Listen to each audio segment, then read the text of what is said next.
Vamos lá, entrevista para repercutir o fato do dia. Vamos conversar então com o ex-ministro da Saúde, Nelson Teich, que está sendo tão citado nessa cobertura, né? Ex-ministro, muito boa noite. Aqui Mona Lisa Perrone falando. O senhor me ouve bem?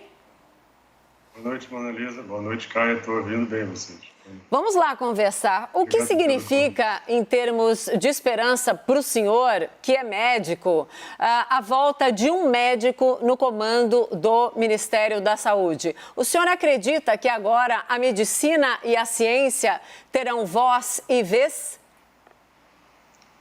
Mona Lisa, eu acho que numa situação como a pandemia, numa situação tão crítica como essa, tão grave, porque a gente vê que o mundo inteiro tem dificuldade, né? Você olha o que acontece com países que, teoricamente, tinham um sistema de saúde muito desenvolvido, como o Reino Unido, a Itália, a Espanha, e como eles sofreram, quando você vê mortes por milhão, até mais que o Brasil. Então, uma coisa que tem que ficar muito clara é que é uma gestão e uma liderança muito complexa e muito difícil. Em função disso, eu acredito que ter uma pessoa que tem formação em saúde, que tem gestão em saúde, num momento como esse faz diferença. Então, eu acredito que o Marcelo Queiroga que ele vai trazer uma formação em saúde, uma história em saúde, um conhecimento em saúde que pode ajudar a gente a sair de uma forma menos sofrida do que a gente está passando. Eu acredito nisso e torço muito por ele. Sim, senhor, é muito importante a gente pontuar que muito difícil, é muito pouco quando a gente fala em milhares de mortes, milhões de casos, recordes de mortes. Terminamos a semana passada como a pior semana da pandemia no Brasil. Eu me refiro ao número de mortos diariamente, né? A semana mais mortal. O desafio do Dr. Queiroga, Dr. Teich, é gigantesco e urgente. Exatamente qual deveria ou qual seria a primeira atitude de um médico, então, que representa uma sociedade tão importante, que é a Sociedade Brasileira de Cardiologia, no combate, no enfrentamento à pandemia, na opinião do senhor? Se não a primeira medida, mas as primeiras, a largada, mostrando para o Brasil exatamente o que ele poderia decidir, que o senhor acha que seria uma manifestação de mudança de rumo do nosso país em relação ao enfrentamento da pandemia? A primeira coisa, quando eu coloco muito difícil, eu só quero colocar um número. Por exemplo, se a gente analisar o Reino Unido, se a gente comparar as populações, se a gente vê o que aconteceu lá, se a gente fosse ajustar para morte por dia, se eu fosse trabalhar a média móvel, pode dar 3.600, 4.000. Se você olhar pico de morte, pode dar mais de 5.000, que seria o número Brasil. Quando eu falo isso, eu só estou querendo realçar o quão difícil é a gente saber quando isso acaba e qual o tamanho do problema. Então, esse tipo de gestão é uma gestão que acontece em uma imensa incerteza em relação à doença, em relação aos recursos que você vai ter para a doença. Então, é uma gestão que a gente nunca teve. A gente nunca teve uma situação de tanta incerteza e tanto desconhecimento em relação a uma doença, em relação ao futuro. Então, é uma gestão extremamente desafiadora. O que eu coloco hoje como importante primeiro, qualquer coisa que a gente fizer, a gente tem o programa de vacina, o problema da vacina não é um problema só do Brasil, é um problema mundial. Os países mais ricos se anteciparam, e isso fez com que ficasse mais difícil para os países, vamos dizer assim, mais pobres ou menos ricos ter acesso à vacina. O Brasil é um deles. Então, o que vai acontecer? A gente vai ter uma chegada das vacinas que vai ser relativamente lenta. E por que eu estou te falando isso? Qualquer coisa que a gente fizer hoje, mesmo em relação ao distanciamento, vai levar 2, 3, 4 semanas para resolver. E o que é o cenário ideal? Que você deixe as pessoas no isolamento maior enquanto você vacina, para que você consiga depois fazer as pessoas retornarem enquanto você avalia o impacto da vacinação.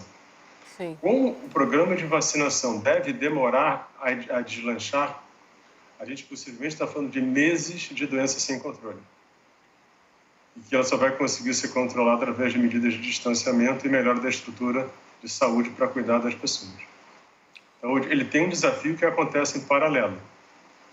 É fazer com que o programa de vacinação aconteça o mais rápido possível, o que é muito difícil, já que essas vacinas estão alocadas. Você vê a dificuldade que as empresas que produzem vacina têm hoje para entregar o que foi prometido. Eu li ontem ou anteontem que eles iam entregar para a União Europeia só 1/3 do que estava prometido, na data prometida. A gente viu o que aconteceu no Brasil, né? Um problema que a gente teve foram as expectativas de vacina não sendo nunca batidas. Isso é um problema, porque a gente, mesmo quando você faz uma previsão, e principalmente quando você está num cargo como o ministro da Saúde, uma previsão acaba quase que virando uma promessa. Aquela data que podia ser sujeita à mudança, quando você fala, aquilo vira quase que um marco para ser uma meta a ser entregue. Então, o que acontece? Quando você promete que aquilo não acontece, se isso vai se repetindo, isso leva a desconfiança, descrédito e diminuição da sua força. Então, existe uma preocupação enorme para que ele também tenha muita cautela na hora dele fazer qualquer previsão, porque qualquer previsão é promessa, entendeu? Sim. Então, ele vai ter que trabalhar uma vacina num mundo que tem muita dificuldade em chegarem as vacinas em qualquer lugar do mundo, inclusive nos países ricos, que tem muita vacina comprada, muito além. Você tem a dificuldade da implantação do programa de vacinação, ele não é fácil. O PNI, ele não vai ser fácil você incorporar a vacinação da Covid, e você vai ter um espaço de tempo onde você, mesmo que você tivesse uma vacinação plena, você levaria um bom número de semanas para que você pudesse começar a flexibilizar sem que isso tivesse impacto na mortalidade. Porque o que a gente vê hoje é esse abre e fecha, guiado pela mortalidade e pela sobrecarga dos hospitais. Sem dúvida. Os próximos meses, provavelmente, vão trabalhar em cima disso, porque dificilmente você vai conseguir ter um programa de vacinação para atuar sobre a doença de forma que você possa impactar programas de distanciamento. Essa é uma tarefa muito... E ele vai ter que conversar muito com a sociedade, a comunicação vai ter que ser intensa, até para que seja fique muito claro as dificuldades do momento, para que também não se cobre dele aquilo que ele não pode entregar, o que ele não consegue entregar por mais que ele queira, entendeu? Sim. Tem que ter um diálogo muito bom, muito importante. O senhor, aliás, o senhor sabe isso na pele, né? Por sentir essa dificuldade toda, sem dúvida. Vamos continuar, então, girando aqui os nossos analistas que participam sempre da entrevista. Caio, chega, Caio, sua pergunta. Doutor Nelson, o que o senhor conhece do Marcelo Queiroga, o perfil, às vezes que o senhor conversou com ele, ou se não conversou, mas que informação, se eu fosse fazer um perfil dele, fosse te perguntar, o que o senhor sabe dele, do que vem por aí, já conversou com ele, já esteve com ele? Eu conheço o Marcelo, já conversei com ele, né, uma pessoa extremamente gentil, mas eu não o conheço como gestor. Porque, na verdade, o fato de você ser médico, o fato de você ser da saúde, ele te dá uma intimidade com as doenças, uma intimidade com os problemas, e agora ele vai ser testado como gestor de um país, né? Então, eu não tenho nem como te dar uma opinião sobre ele nesse momento, porque, na verdade, ele vai, de uma certa forma, ele vai ser testado agora, porque é o maior teste que ele vai poder passar, que é conduzir o país no meio dessa pandemia, no meio dessa situação caótica que a gente está vivendo. Eu o conheço, obviamente, mas não tenho, assim, uma informação detalhada sobre ele como gestor, e realmente agora a gente vai ver a atuação dele à frente do Ministério. Que a gente já pode dizer que ele é um homem destemido, né? Ele não teme o desafio. Sem dúvida, porque depois da saída de 2 médicos, a entrada de Pazuello e a volta de um médico ali, o desafio é gigantesco e isso a gente já pode dizer sem medo de errar. Mas o Fernando Molica também participa da entrevista. Molica, a sua pergunta? Molica, boa noite. Ministro, boa noite. Pelo que o senhor conheceu ao longo do mês que o senhor ficou no Ministério, o senhor acha que o presidente Jair Bolsonaro pode se flexibilizar algumas de suas opiniões ou ele vai se manter numa postura muito rígida em relação, por exemplo, à questão do distanciamento social? Dá para flexibilizar o presidente Bolsonaro, ministro? Molica, eu não tenho como te responder isso. Isso aí é uma coisa que só o presidente sabe. Agora, o Queiroga vai precisar de um apoio do presidente em relação às medidas que ele vai ter que tomar. Por uma razão bem simples, inclusive, que eu acabei de comentar. Sim. A gente não vai ter volume de vacina rápido para você impactar a evolução da doença, num espaço curto de tempo, provavelmente alguns meses. O único recurso que você vai ter vai ser o distanciamento e a melhora da capacidade de atendimento da doença nos hospitais. Para isso, ele vai precisar do apoio do presidente, porque ele vai precisar, em situações específicas, ele vai precisar trabalhar o distanciamento. Porque vai ser a única ferramenta que ele vai ter. O senhor disse agora há pouco, então, até no gancho aí do que não dá para responder, mas do que dá para a gente ver diante da situação, é que o novo ministro da Saúde vai precisar, então, de umas 2, 3 semanas ali de um certo cerceamento de locomoção, claro, respeitando as particularidades regionais do nosso país, elas são muitas e são imensas, mas por quê? Porque com a falta de vacina, não há vacina, não terminamos ainda de vacinar os nossos grupos prioritários, né, os nossos idosos. A interrupção da vacinação da primeira dose, por falta de dose, por um delay na chegada de insumos, a gente noticiou já isso tantas vezes. É isso, para a gente segurar a pandemia, nesse momento, só o cerceamento de largada é isso? Como que está acontecendo, por exemplo, agora no estado de São Paulo, doutor Taishi? Isso é a minha opinião. Na minha opinião, nesse momento, o recurso que a gente tem é o distanciamento. Porque você não tem outro, você não tem remédio para tratar, para ter um impacto na cura da doença. As vacinas, a gente tem aí algumas situações que são específicas e são difíceis, que vão ter que ser trabalhadas em paralelo. Primeiro, na minha opinião, eu acredito que essa explosão de casos que o Brasil tem hoje tem alguma coisa a ver com a nova variante.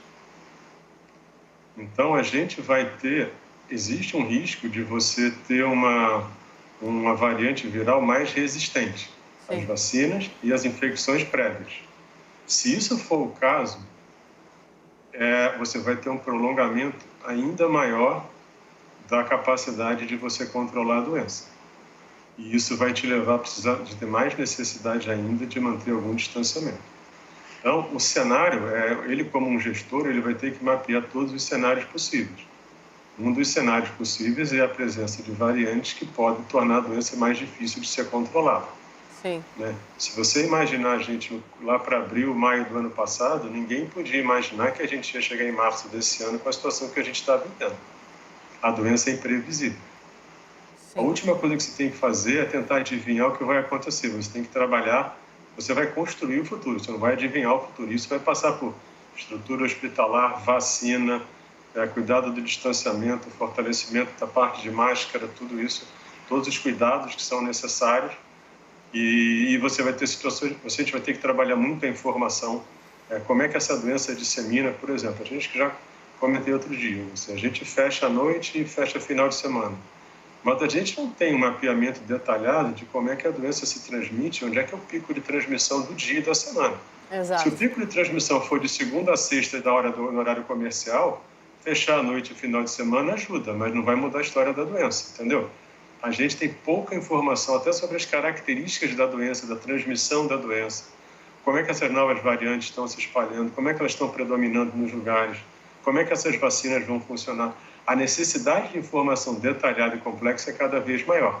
Então, uma coisa fundamental hoje, ele tem que desenhar um programa que fortaleça a capacidade de gerar e colher informação, para que ele tenha um mínimo de entendimento do que está acontecendo para tomar decisão e definir política. Sim. Ex-ministro da Saúde, Nelson Taishi, muito obrigada por esse tempo aqui com a gente. Vocês mais uma vez. Mais uma vez, uma boa noite e boa sorte, né? Para todos nós, precisamos sim nesse momento. E tudo de bom para o Queiroga, que tudo dê certo para ele e para o Brasil.